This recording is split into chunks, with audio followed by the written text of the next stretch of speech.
નમસ્કાર વિદ્યાર્થી મિત્રો, આજે આપણે ભણવાના છે ધોરણ 5 કેકારો ગુજરાતી વિષયનો પહેલો પાઠ મજા તો માળિયામાં અને કાતરિયામાં. તેનો બીજો ભાગ આપણે જોવાના છે, જેનું નામ છે બિચારી ફિયોના. બિચારી ફિયોનાના લેખક છે હરિશ્ચંદ્ર. આ વાર્તા ક્યાંથી લેવામાં આવી છે તો કે વિલિયમ મોહનેની અંગ્રેજી વાર્તાના આધારે આ વાર્તા લેવામાં આવી છે. તો વાર્તા શરૂ કરીએ. બિચારી ફિયોના. મહેરા સાહેબના ગર્ભશ્રીમંત કુટુંબમાં એમની 7 વર્ષની પૌત્રી ફિયોના વયમાં સૌથી નાની.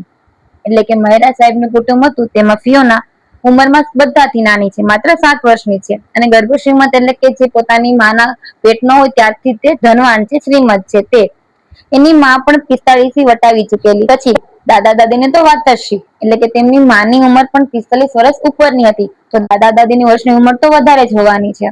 2 પેઢી પહેલાના રીત રિવાજ મુજબ સાસુઓ એને ઉછેરતા હતા. એટલે કે ફિયોનાના દાદી અને મમ્મી તેને પહેલાના જે રૂઢિ રિવાજ હતા તે મુજબ એને ઉછેરતા હતા, મોટી કરતા હતા. ધમાચકડી, તોફાન, મસ્તી બધાથી સાવ અજાણ હતી. મોટા ઘરની છોકરીથી બહાર રમવા તો જવાય જ નહીં. એને પહેલેથી એવું શીખવાડવામાં આવ્યું છે કે મોટા ઘરની છોકરી છે તું, તો તારે બહાર રમવા બધા જોડે જવાનું ના હોય. એને સૌથી વધુ દોસ્તી દાદા સાથે. દી આથમીએ દી આખાની રામ કહાણીઓ દાદાને સંભળાવતી. શું કીધું કે તેને સૌથી વધારે આખા કુટુંબમાં, આખા ઘરમાં કોની સાથે વધારે બનતું હતું તો કે પોતાના દાદા સાથે. આખો દિવસ પૂરો થાય એટલે આખા દિવસની જે ઘટનાઓ બની હોય તે બધી ઘટનાઓ તેના દાદાને તે સંભળાવતી હતી. દાદાનું બહેરાપણું એના બબડાટની આડે કદી નહોતું આવતું. તેના દાદાને સાંભળવામાં થોડો પ્રોબ્લેમ પડતો હતો, પણ દાદાનું બહેરાપણું હતું તેની વાતો સાંભળવામાં ક્યારે આડું આવતું નતું. ફિયોના, ઓ ફિયોના, ખાસ એની સંભાળ માટે રાખવામાં આવેલ આધેડ વયની આયાની આવી બૂમ સાંભળી ફિયોનાને કપાળે કરચલી પડતી. એની સંભાળ માટે, ધ્યાન રાખવા માટે આયાને રાખવામાં આવતી. આધેડ વયની એટલે કે જે યુવાન પણ નથી અને વૃદ્ધ પણ નથી, વચ્ચેની ઉંમરમાં જે આવે છે, એવી એક સ્ત્રીને ફિયોનાનું ધ્યાન રાખવા માટે રાખવામાં આવેલી હતી. સમયપત્રક મુજબ નહાવું, ધોવું, ખાવું, પીવું, દિવસમાં 2 વાર કપડાં બદલવા વગેરે કર્મકાંડથી વાજ આવી ગઈ હતી. બધું ટાઈમ ટેબલ મુજબ કરવાનું હોવાથી એ કંટાળી ગઈ હતી. અને તમને પણ કોઈ પોતાના ઘરમાં ટાઈમ ટેબલ મુજબ ચલાવે તો તમને પણ કંટાળો આવે ને, તેવી રીતના ફિયોના પણ કંટાળી ગઈ હતી.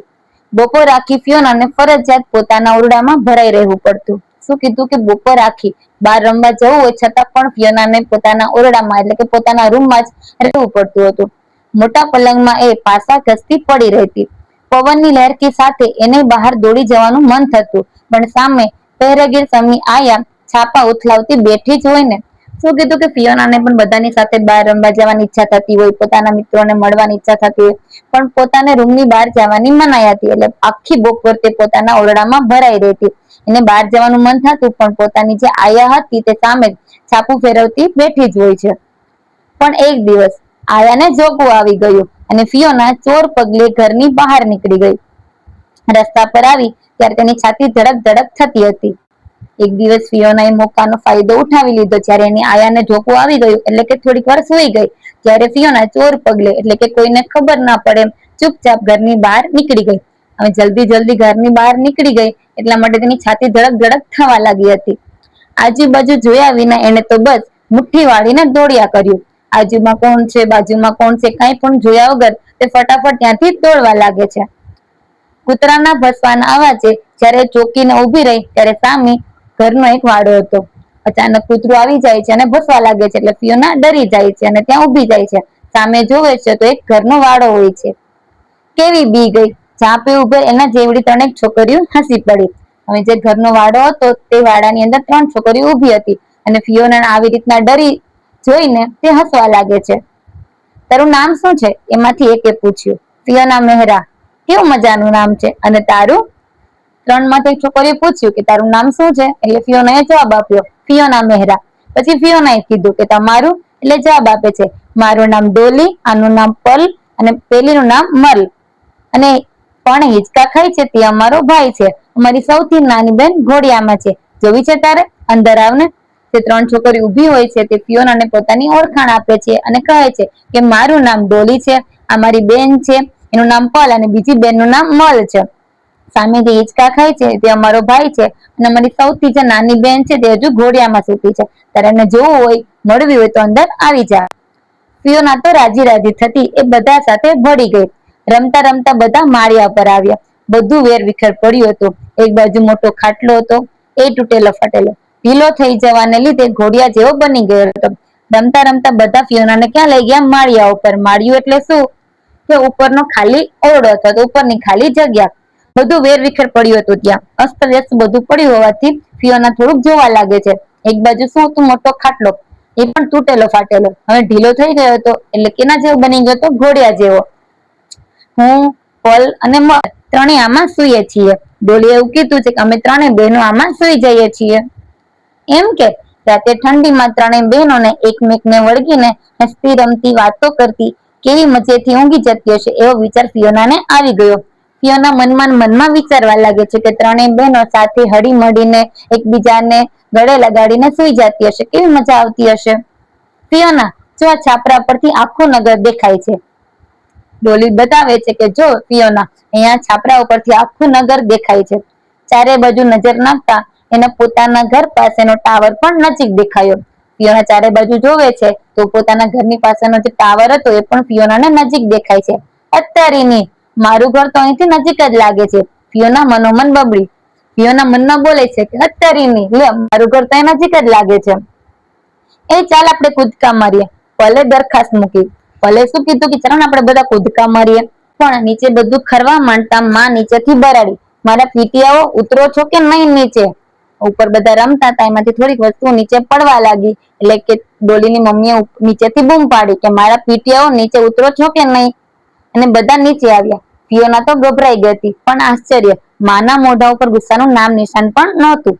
ફિયોનાને ડર લાગ્યો કે ડોલીના મમ્મી ખીજાશે બધાને, પણ નીચે આવીને જોવે છે તો ડોલીના મમ્મીના મોઢા ઉપર એક પણ ગુસ્સાનું નામ નિશાન નહોતું. ઉલટાનું તેણે તો છોકરાને ખાવા માટે બોલાવ્યા હતા. બા, ફિયોનાને સાથે બેસાડીએ. ત્રણે છોકરીઓ દરખાસ્ત મૂકે છે કે માં, અમે ફિયોનાને પણ અમારી સાથે જમવા માટે બેસાડીએ. હા હા, બેસાડ ને. અને ત્રણેય નાચવા લાગી. ફિયોના પણ સાથે ઠેકડા મારવા લાગી. એના મમ્મીએ હા પાડી એટલે બધા ખુશીમાં આવી જાય છે, આનંદમાં આવી અને નાચવા લાગે છે. ફિયોના પણ તેની સાથે ઠેકડા મારવા લાગે છે. અને એક જ થાળીમાં ચારેય સહેલીઓ મસ્તી તોફાન કરતા કરતા ખાધું. ઘેર ચાંદીની થાળીમાં પંચ પકવાન ખાઈને કંટાળેલી ફિયોનાને આ બધું બહુ ભાવ્યું. હવે ઘરે ફિયોના પોતાની ચાંદીની થાળીમાં પંચ પકવાન રોજ ખાય છે, પણ આજે તેને સાદું જમવાનું ભાવ્યું. કેમ કે એને બધાની સાથે ખાધું હતું, પોતાની બેનપણીઓ સાથે ખાધું હતું. અને ફરી પાછી ધીંગા મસ્તી સંતા કુકડીની રમત શરૂ થઈ ગઈ છે. દાદર નીચે, માળિયા ઉપર, કબાટ પાછળ, બારણાની આડશે બધે છોકરા સંતાઈને બેસતા. તમે પણ રમો છો ને સંતા કુકડીની રમત? કઈ રીતના રમો છો કહેજો. આ રીતના બધા છોકરા પણ સંતાવા લાગે છે. ડોલી ફિયોનાને ખેંચીને કોઠારમાં લઈ ગઈ છે. ડોલી ક્યાં લઈ જાય છે? કોઠારમાં. કોઠાર એટલે કે અનાજ ઘર, જ્યાં અનાજનો સંગ્રહ કરવામાં આવતો હોય છે. ત્યાં ગાઢ અંધારું હતું. અનાજની કોઠીઓ, પેટી પટારા, તૂટેલો ફૂટેલો સામાન, આ બધા વચ્ચે ફિયોના અધર શ્વાસે ઊભી રહી. એક તો ત્યાં ગાઢ અંધારું હતું અને બધી વસ્તુઓ જેમ તેમ પડી હતી, એટલે ફિયોના અધર શ્વાસે ત્યાં ઊભી રહી છે. મલ ઉપર દાવ હતો. રેડી? એ બહારથી બોલી. મલ ઉપર દાવ હતો એટલે બહારથી બોલે છે, રેડી? બધા છુપાઈ ગયા તો હું આવું છું હવે. એટલામાં ફિયોનાના પગ પરથી કંઈક સરકી ગયું અને બીને બૂમ પાડી ઉઠે છે. ડોલી એના મોઢા ઉપર હાથ દાબી બોલે, ચૂપ રે, પકડાઈ જવું છે તારે? બીકણ બિલાડી ઉંદરથી ગભરાય છે. શું થયું કે અચાનક ફિયોનાના પગ નીચેથી કંઈક સરકીને જાય છે. ફિયોના ડરી જાય છે અને જોરથી બૂમ પાડી ઉઠે છે. હવે બૂમ પાડે તો બૂમનો અવાજ તો બહારથી સાંભળી લે, એને પકડી લેવાના હતા. એટલે ડોલી તેના મોઢા ઉપર હાથ દબાવીને કહે છે કે તું ચૂપ રે, આપણે બધા પકડાઈ જશું. રમત પૂરી થઈ ત્યારે ફિયોનાનો અવતાર જોયા જેવો હતો. માથામાં બધે બાવા વાગ્યા હતા, ફરાક જરાક ઉતરડાયું હતું, ચોટલાની રીબીન ક્યાંક પડી ગઈ હતી, હાથ પગ બધું ધૂળ ધૂળ થઈ ગયું હતું. તમે પણ બહાર રમવા ગયા હોય તો રમીને ઘરે આવો તો તમારી હાલત પણ આવી થઈ ગઈ હોય છે. હાથ પગ ધૂળ ધૂળ વાળા થઈ ગયા હોય, કપડા ક્યાંક તૂટી ગયા હોય અથવા તો મેલા થઈ ગયા હોય, તો ફિયોનાની હાલત પણ એવી જ થઈ ગઈ છે. એના માથા ઉપર જે બાવા હતા એ વાજ્યા હતા, ફરાક થોડુંક તૂટી ગયું હતું, ચોટલાની રીબીન હતી એ ક્યાંક પડી ગઈ હતી, એના હાથ પગ આખા ધૂળ ધૂળ થઈ ગયા હતા. અને પછી બધા હિંચકે ચડ્યા. કોઈકે સૂચવ્યું, ચોર સિપાઈ રમીએ? પોલીસ આવી, પોલીસ આવી. શું કીધું કે કોઈકે કીધું ચાલો ને આપણે બધા ચોર સિપાઈ રમીએ. તમે પણ રમો છો ને ચોર સિપાઈ? એક ચોર બને, બે ચાર ચોર બને, અથવા તો એક પોલીસ બને, પછી પકડવા માટે પોલીસ આવે ને ચોર ભાગે ને, તો આવી રીતના એ પણ રમત ચાલુ કરે છે ચોર સિપાઈની. ચોર જીવ લઈને નાઠા, હિંચકાનો વેગ વધ્યો. ચોર જતા એ ભાગે છે અને હિંચકાનો વેગ એમ વધતો જાય છે, એટલે કે હિંચકાની જે ઝડપ હતી તે વધી જાય છે. આવ્યા રે પોલીસ. પોલીસ આવે એવું બધા બૂમ પાડે છે. હિંચકો ઊંચો ને ઊંચો જતો ગયો. ફિયોના સળિયાને સજ્જડ પકડીને ચીટકી રહી. હિંચકાનો વેગ વધવા લાગ્યો અને ફિયોના સજ્જડ પકડી અને તેને ઊભી રહી છે. ત્યાં તો ફિયોના બહારથી પરિચિત અવાજ કાને પડ્યો. બધા રમતા હતા હિંચકા ઉપર, ત્યાં બહારથી એક અવાજ આવે છે, ફિયોના. જમીનને પગ અડ્યા. હિંચકો હવે બંધ થઈ ગયો અને જમીનને પગ અડે છે. સામે આયાનો રુદ્ર અવતાર જોઈ ફિયોના હેબતાઈ ગઈ. હેબતાઈ જવું એટલે કે ડરી જવું. સામે તેની આયા તેને લેવા માટે આવી હતી. તેનો રુદ્ર અવતાર એટલે કે ખૂબ ગુસ્સાવાળો એનો અવતાર જોઈ અને ફિયોના ડરી જાય છે. ચાલ નીચે ઉતર, આવા ભિખારડાઓ જોડે તારથી રમાતું હશે? આયા શું કહે છે કે તું નીચે ઉતર, આ બધા ભિખારીઓ જોડે તારથી રમાતું હશે? તારો વેશ તો જો, એટલે કે તારી હાલત તો તું જો. ઘેરે જઈને પહેલી વહેલી મારે તને નવડાવવી પડશે. શું કીધું? મારે તને ઘરે લઈ જઈને પેલા તો નવડાવવી પડશે. અને હાથ તાણીને તે ફિયોનાને ઘેર લઈ જવા લાગી. બિચારી ફિયોનાનો હાથ ખેંચી અને તે લઈ જવા લાગી છે ઘર તરફ. દયામણી આંખે પાછળ બેનપણીઓ સામે જોતી જોતી એ આયા સાથે ઢસરડાતી હતી. જાણે કસાઈને ત્યાં ન ઢસલી જવાતી હોય. કસાઈ એટલે કે પ્રાણીઓને કાપનાર વ્યક્તિ. તો જેમ પ્રાણીઓને કેમ કાપવા માટે લઈ જતા હોય ને એને બિચારા દયાની ભાવથી અથવા તો બિચારા ભાવથી આપણી સામે જોતા હોય, એવી રીતના ફિયોના પણ પોતાની બેનપણીઓ સામે દયાના ભાવથી જોવે છે. ઘેર જતા જતા આયા કહેતી હતી, તારે બહાર શું કામ આવવું જોઈએ? ઘેર કેવા મજાના રમકડા છે અને કપડાં તો બગાડાય. આયાએ શું કીધું કે તારે બહાર નીકળવાની શું જરૂર છે? તારા ઘરે કેટલા મસ્ત મજાના રમકડા છે અને તારા કપડાં પણ જો કેટલા બગડી ગયા છે. પણ ફિયોનાને આમાંનું કશું સંભળાતું નતું. શું કીધું? ફિયોનાને આયાની વાત ઉપર કઈ ધ્યાન નતું. એનું ધ્યાન તો ક્યાં હતું? ડોલીના ઘર ઉપર.